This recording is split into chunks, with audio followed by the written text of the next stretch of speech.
This is the dashboard that we have created in Excel for our client in Middle East. Here we can see our dashboard contains total sales of product year-wise, country-wise sales, total sales product-wise and year-on-year sales. On the left we have our slicers, product, country and year. Let's click on product A.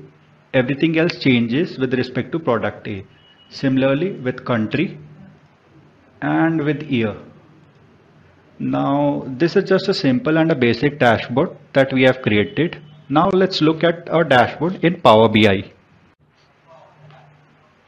Now this is our dashboard in Power BI. Here we have our combined revenue, total revenue by year, total revenue by year and country and total revenue by product. Now this is purely interactive dashboard. Let's say we click here and everything on the dashboard actually changes. We have our country, and we have also our different products and year. Now let's go to combined revenue 2.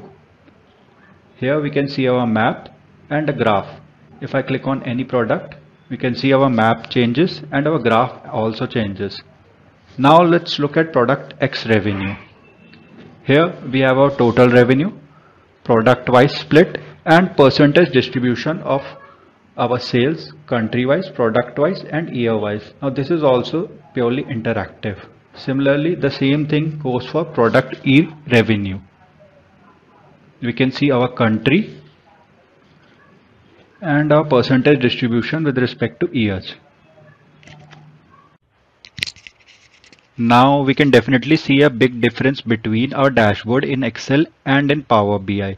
In Excel we have a less interactive and boring looking dashboard, whereas with Power BI we have an interactive dashboard that can help derive insights intuitively and enable evidence-based decision making.